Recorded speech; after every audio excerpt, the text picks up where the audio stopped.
Assalamualaikum warahmatullahi wabarakatuh. My name is Ayub Sabran bin Jamaluddin. I'm supervised by Assistant Professor Dr. Izawati Tukiman. My topic of study is a study of awareness of urban farming towards the urban citizen.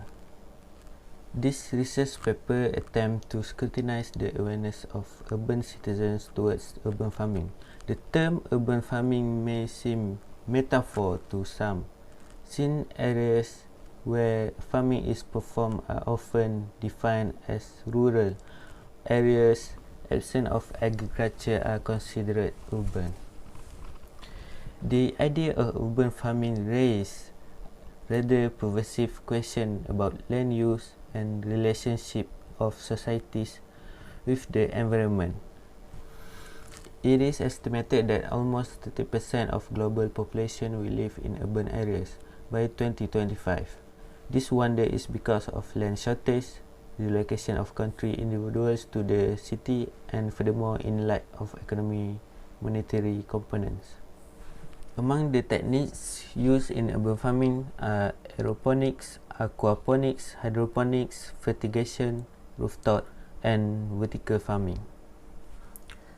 There are a few policies in place which are used to promoting and supporting the urban cultivating in Malaysia. The fundamental arrangement measure is expressed in the national policy.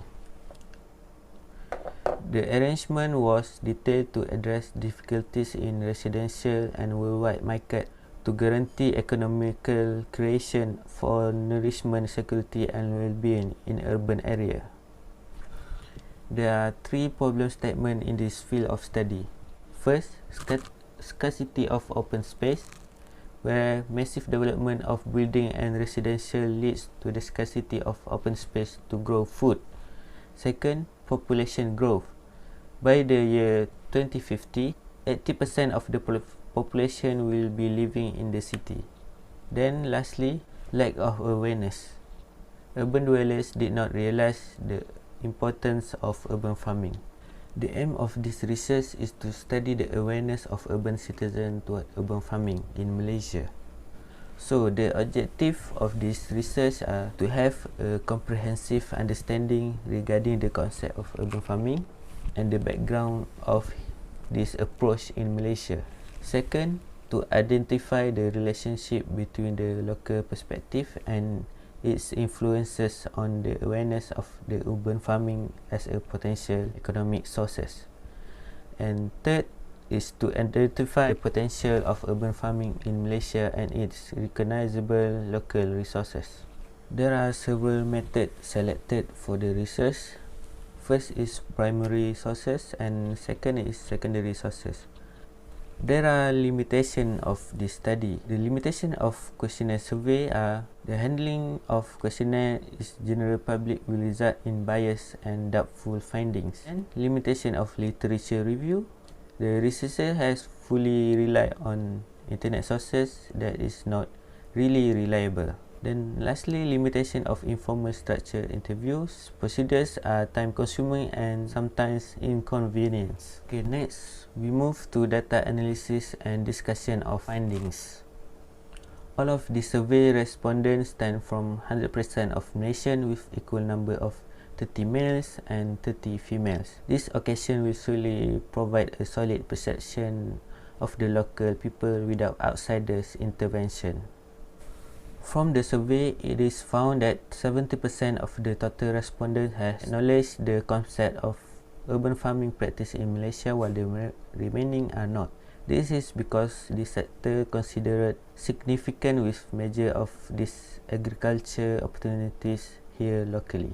The age group with highest awareness is the 21 to 40 years old, with 31 people where they become flexible and adapt adventure lifestyle as the adult.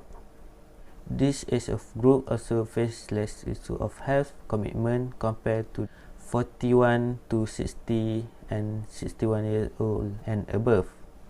Most of the respondents also acknowledge this practice from the printed material by 40%, followed by the social media 25% as the secondary sources. These two classes of sources are relied most because of their availability in daily life for the education purpose. Also the gadget users of modern community. Top urban farming technique in Malaysia that they know best are the indoor farming and the vertical farming. Both of the technique are prominent agriculture technique that established because of their promotion in social media and printed material. From the other 5 urban farming techniques that are available in Malaysia, the greenhouse farming is the second least preferred farming technologies among the respondents. The public seemed to be more inclined toward the backyard farming rather than the rooftop farming in Malaysia. Hence, this significantly explains the position of the urban farming demand by the local Malaysia compared to the other recognized urban farming techniques. Most of the respondents that interested in backyard farming also among the bachelors and married, with 27 frequencies of bachelors and 25 frequencies for married. This explains that the most of the public group more open to this sort of experience and keen to explore backyard farming, maybe because of the modern mentality influences and as easy approach to start urban farming. The motivation of the respondent to do the urban farming are based on the factor of interest in urban farming, followed by the sake of trying something new. Both of the factors are the nature attributes of men that pushing them into many unique urban farming opportunities. However, majority of the respondents with percentage of 59% agree that the main factor for the urban farming not widely known in Malaysia is because of less promotion effort.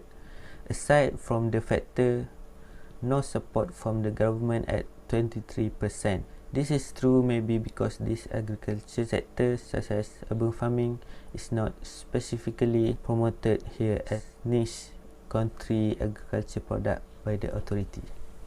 When further asked on their opinion of the relevancy of urban farming practice in country like Malaysia, 83.337% of the respondents say that this practice is acceptable locally. For the conclusion, this research suggests that even the urban farming concept in Malaysia is still not recognized and established officially, the public demand on this agriculture sector is in a way viewed positive and really encouraging. Thus, it should be further studied for its potential and limitations, in hoping that this sector is applicable without jeopardizing the community and thus encouraging bonds among them.